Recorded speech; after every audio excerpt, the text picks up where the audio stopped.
अदानी मामले पर supreme court का फैसला आ चुका है। सुप्रीम कोर्ट ने यह कह दिया है कि जांच सेबी ने कर ली है।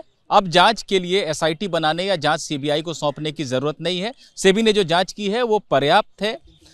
हमारे साथ इस मामले में बात करने के लिए सुप्रीम कोर्ट के वरिष्ठ अधिवक्ता सिद्धार्थ लूथरा साहब हैं। लूथरा साहब, ये जो जजमेंट आया है काफ़ी मच अवेटेड ये जजमेंट है, इसके मुख्य टेकअवेज क्या हैं, क्या मुख्य बातें हैं? देखिए, मुख्य बातें तो ये है कि 22 इंस्टेंसेस थे, उसमें से 20 में सेबी ने सफाई दी है, जिसको सुप्रीम कोर्ट ने मान लिया है।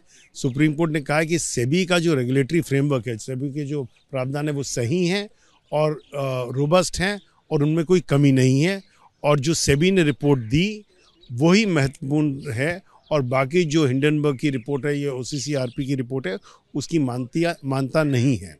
तीसरी चीज़, सुप्रीम कोर्ट ने ये कहा है कि निवेशकों को जो नुकसान पहुंचा है उसकी तरफ नज़र डालनी पड़ेगी और इसीलिए उन्होंने कहा कि उस पर भी इन्वेस्टिगेशन की जाए। और 22 में से तो जो इंस्टेंसेस हैं उसमें उन्होंने सॉलिसिटर जनरल साहब का बयान ले लिया है कि 3 महीने में उस पर भी इन्वेस्टिगेशन रिपोर्ट आएगी।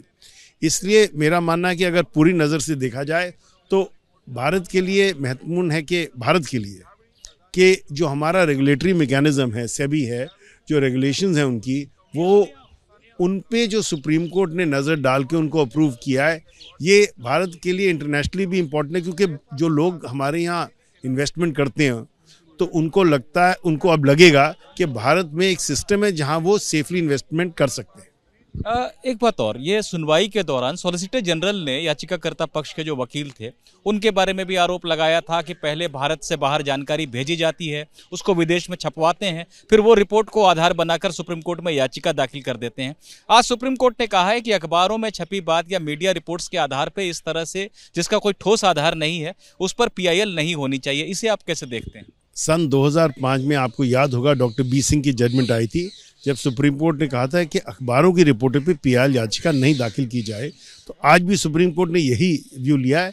बीच में एक समय था जब अखबारों की रिपोर्टों पे सुप्रीम कोर्ट एक्ट करती थी, पर अब उन्होंने पुराना व्यू अपना फिर दोहरा लिया है।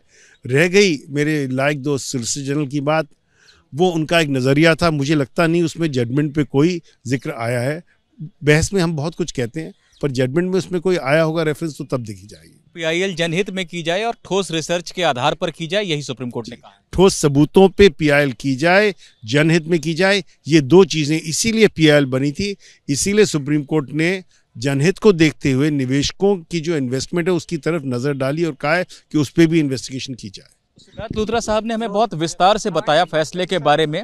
इस फैसले में सुप्रीम कोर्ट ने यही कहा है कि सेबी ने जांच कर ली है और सेबी ही आगे जांच करेगी। जो 2 पहलू बच गए हैं 3 महीने में जांच पूरी करेगी और सेबी को ही जो कार्रवाई करनी है वो करेगी सेबी।